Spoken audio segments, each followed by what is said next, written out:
X-Men issue number 7. Summer's Family Lodge outside of Merle, Alaska. The Iron Knight. Glug glug.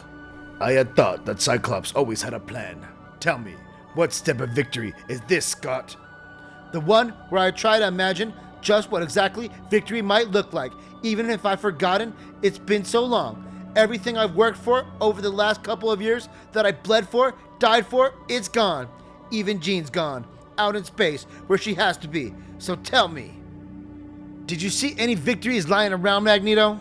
Because I missed them. I got this thing with my eyes, you know. Born with incredible superhuman abilities, mutants have long been persecuted for their differences. The mutant heroes known as the X-Men were trained by Professor Charles Xavier to use their powers to protect the world that hates and fears them, and to bridge the growing divide between humanity and mutant kind. The X-Men have been investigating a series of unusual X-gene activations among adults. They discovered that a mysterious new group called 3K, which includes their old foe, Cassandra Nova, have somehow forcibly activating the X-gene in ordinary humans. The X-Men have gathered many of these newfound mutants at the factory, their headquarters in Merle, Alaska. Their latest discovery is Piper Cobb, a young girl and resident of the nearby town. Piper revealed that she was involved in the infamous Iron Knight, an event involving the now frozen Sentinel and the X-Men's arrival in Merle, the details of which remain unrevealed until now. The factory now. What do you think about Piper Cobb? Excuse me. I'm sorry, I was lost. Thought her bringing up the Iron Knight had brought it all back for me. I'm sorry, of course it would. We see Beast and Temper conducting a test on Piper Cobb, taking a sample of her hair to find out if she's really a mutant. Jump back 10 months ago. This is Logan behavior. Everyone likes him. Our people are in crisis, and they look to Cyclops. You were chosen as a boy and anointed for leadership. Logan is effectively immortal. He has the luxury of time to wallow in his feelings. You do not have that. That is your strength. You've always moved forward because you have a mission, an all-too-infinite lifespan within which to accomplish it. It didn't ask to be made into a teenage warlord to have that be my tenor of my entire life. Of course you didn't. I never asked to be sent to the camp, Scott. I never asked to be hunted for what I am, be it Jew or mutant. But the world doesn't wait for us to ask before it inflicts horrors upon us. All we can do is survive or die. What will it be, Cyclops? The two exchanged looks in each other's eyes, both of them contemplating on their next move. Okay, you win. Want a beer? I suppose so. It's some kind of store brand. You'll love it. It's terrible. So to me, my X-Men, huh? We need X-Men now more than ever. I guess I always knew that, after all.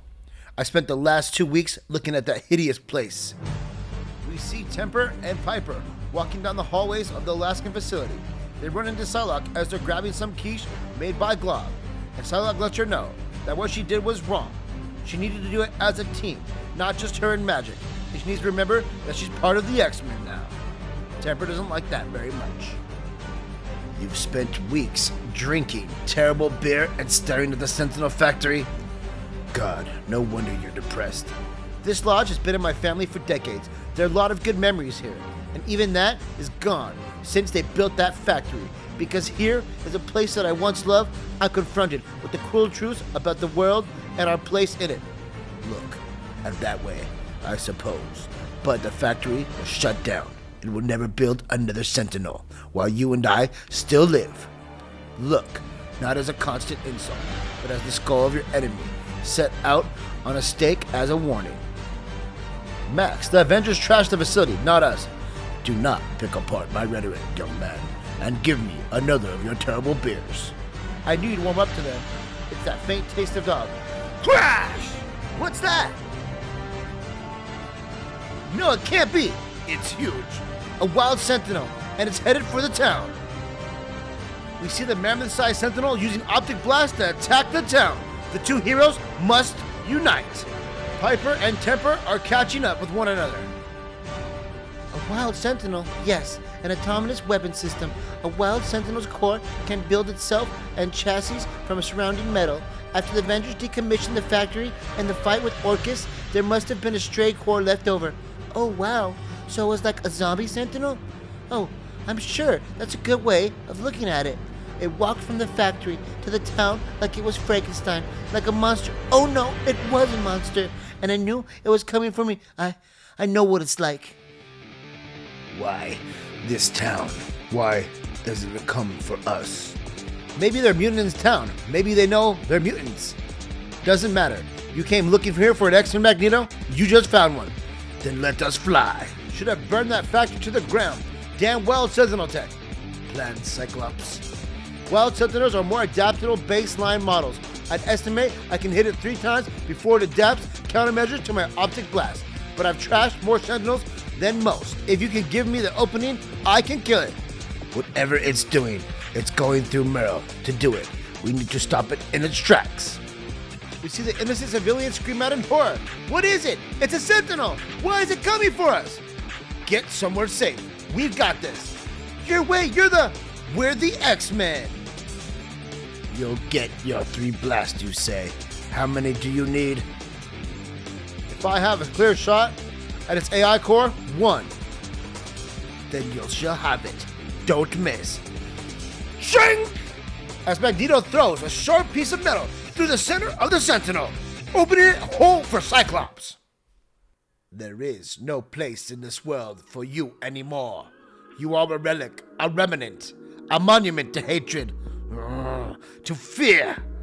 But I do not hate, fear stronger than you should be. Magneto taps into his anger and mutant abilities, grabbing the Wild Sentinel's arm and opening it apart. Screech! There!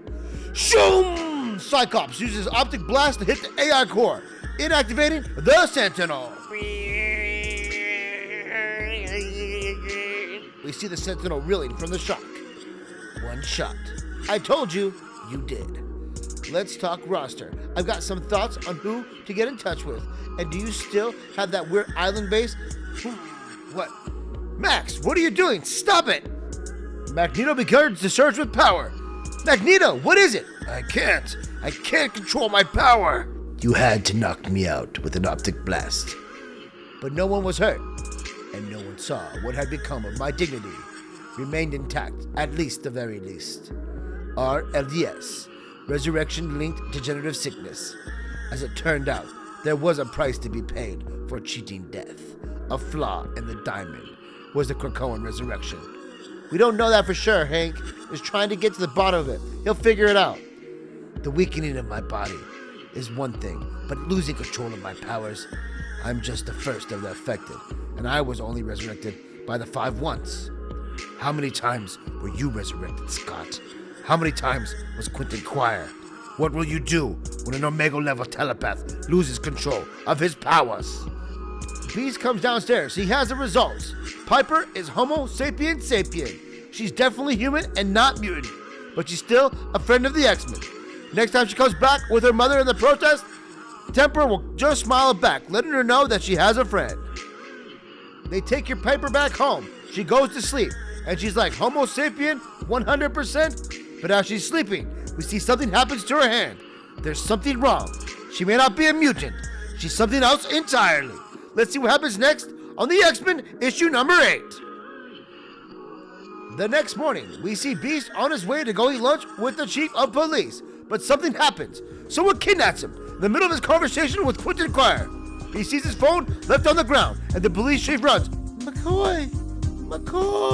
Next, with one of their own incarcerated, the X-Men move on to Graymalkin prison in order to free their teammate. But it's not just one team. In Alaska, Cyclops X-Men scramble a rescue mission, while in Louisiana, Rogue's X-Men move to strike out on their own sortie, doctrinal rivals, with their own objective. Will these two fractious teams find themselves at a cross purpose?